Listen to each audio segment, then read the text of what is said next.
सोचिए अगर दुनिया की मईशत का पहिया अचानक रुक जाए। आज के इस तफसीली तज्जिए में हम बिल्कुल यही देखने वाले हैं। 2026 का वो हौलनाक जियोपॉलिटिकल बहरान जिसने आबनाए हॉर्मस से शुरू होकर पूरी दुनिया को अपनी लपेट में ले लिया। ये तारीख समंदर जो आप देख रहे हैं, ये महज एक मंजर नहीं है, बल्कि इस तूफान से पहले की पुरअसरार खामोशी है। चलें बगैर किसी ताखीर के इस तहलका-खेज़ बहरान की तहें खोलते हैं। ज़रा इस बात पर गौर करें, 2026 का माशी मंजरनामा अब एक गैर मुतवक्कित जंग पर मुनहसर इंतहाई नाजुक मोड़ पर है। ये इक़्तिबास सूरत-ए-हाल की संगीनी को बिल्कुल वाज़ेह कर देता है। एक छोटी सी मिलिट्री एस्केलेशन यानी एक वाहिद फौजी कार्रवाई ने ऐसा खौफनाक माशी डोमिनो इफेक्ट पैदा किया जिसने पूरी दुनिया की बुनियादें हिला दी। ये सब कैसे हुआ, यही तो हमें जानना है। इस पूरे वाक़े को समझने के लिए हम इन अहम कड़ियों को जोड़ेंगे। सबसे पहले समंदर में वो पहला मुहर्रिक, फिर आबनाई की अचानक बंदिश, इसके बाद आने वाला आलमी तवानाई का बहरान, सप्लाई चेन का टूटना और आखिर में वो मुआशी तबाही जिसने पूरी दुनिया की मार्केट्स को हिलाकर रख दिया। तो सबसे पहले बात करते हैं समंदर में होने वाले इस पहले मुहर्रिक की, और इसको समझने के लिए हमें IRIS शाहिद बाकरी नामी जहाज को करीब से देखना होगा। ये कहानी वाकई हैरानकुन है। ज़रा तस्वुर करें कि एक आम सा कमर्शियल कंटेनर जहाज जो कल तक सामान ला रहा था, उसे एक ज़बरदस्त फौजी हथियार में बदल दिया गया। 180 मीटर लंबा फ्लाइट डेक। ये अब कोई आम जहाज नहीं रहा था, बल्कि ये एक देवयाकल मोबाइल लॉन्च पैड बन चुका था जो एक ही वक्त में ड्रोन्स का पूरा गौल फिजा में छोड़ने की सलाहियत रखता था। जंग के रिवायती तरीकों में ये एक बहुत बड़ी और गैर मुतवक्के तब्दीली थी। और यही चीज़ मौजूदा दौर की गैर मुतनासिब जंग यानी एसिमेट्रिक वॉरफेयर को समझने के लिए सबसे बेहतरीन मिसाल है। एक तरफ अमेरिका के वो देवाहिकल भारी हथियारों वाले रिवायती तैयारा बरदार जहाज़ हैं, और दूसरी तरफ इंतहाई चुस्त और बिखरी हुई तेज़ रफ्तार कश्तियां और कमर्शियल ड्रोन कैरियर्स।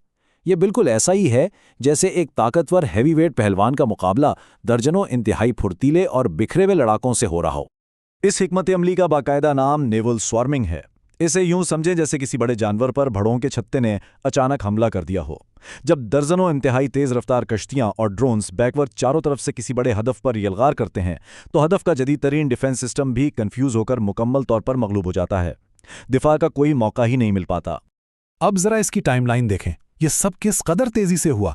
फरवरी के आखिर में फौजी कशीदगी और मुजाहरे शुरू होते हैं, और फिर 1 मार्च को दर्जनों तिजारती जहाज़ों पर हमले हो जाते हैं।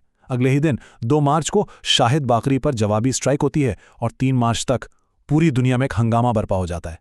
यह सब सिर्फ चंद दिनों के अंदर हुआ। दुनिया को तो संभलने की मोहलत तक नहीं मिली थी। अब हम इसके दूसरे पहलू पर आते हैं, जो है आबनाए हुर्मुज़ की बंदिश।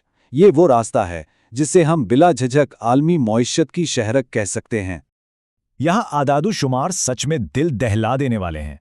समंदरी ट्रैफिक में यकदम 90% की कमी वाक़ई हुई। जी हाँ, 90%। शिपिंग कंपनियों में एक अफरा तफरी मच गई और उन्हें मजबूरन अपने जहाज़ों का रुख बदलकर अफ्रीका के गिर्द इंतहाई लंबा और महंगा रास्ता इख्तियार करना पड़ा।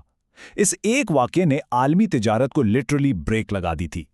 और सबसे बड़ी बात, ये बहरान सिर्फ समंदर तक महदूद नहीं रहा, आसमान भी इसकी जद में आ गया।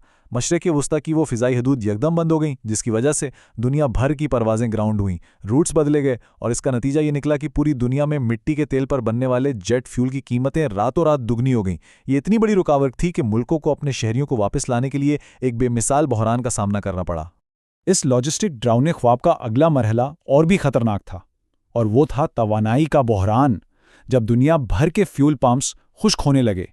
इस बहरान की लहर इतनी तेज थी कि एशिया से लेकर ऑस्ट्रेलिया तक हुकूमतों के हाथ पांव फूल गए।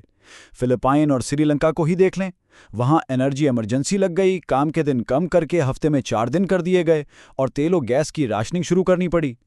ऑस्ट्रेलिया जैसे तरक्की याफ्ता मुल्क में तो अस्पतालों तक में फ्यूल ख़त्म होने लगा, जिसकी वजह से उन्हें अपने ईंधन के मेयारात में हंगामी नरमी करनी पड़ी। सूरत हाल वाकई बेकाबू हो चुकी थी। अब हम इसके चौथे और इंतहाई पोशीदा पहलू पर नज़र डालते हैं, यानी सप्लाई चेन की तबाही, क्योंकि ये सारा मामला सिर्फ तेल और गैस तक महदूद नहीं था। ज़रा इस नंबर पर गौर करें, 557%। ये टंगस्टन नामी एक इंतहाई अहम धात की कीमत में होने वाला होशरबा इजाफा था। परवाज़ें कैंसिल होने और समंदरी रास्ते बंद होने की वजह से इसकी तरसील बिल्कुल रुक गई थी, और इस एक चीज़ ने ग्लोबल सप्लाई चेन को बुरी तरह झंझोड़ कर रख दिया।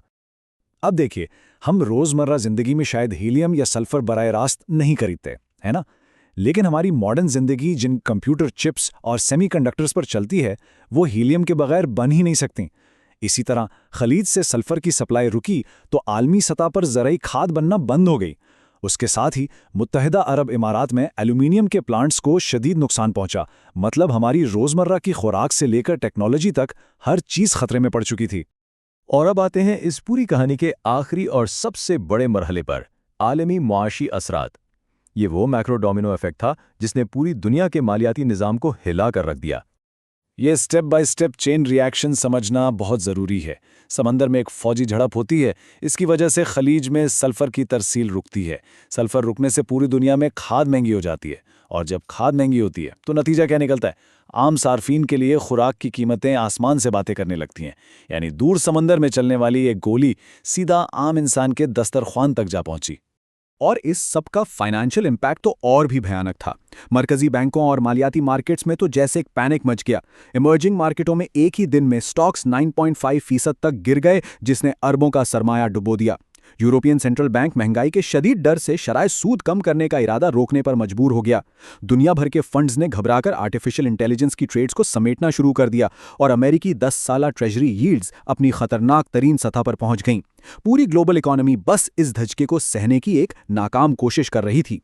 तो आखिर में सोचने की बात यह है, हमारी इस मॉडर्न और एक दूसरे से जुड़ी हुई दुनिया के नाजुक निज़ाम का क्या बनेगा जब सिर्फ 21 मील चौड़ी एक आबी गुजरगाह पूरी इंसानियत की मुआशी बका का फैसला करने लगे।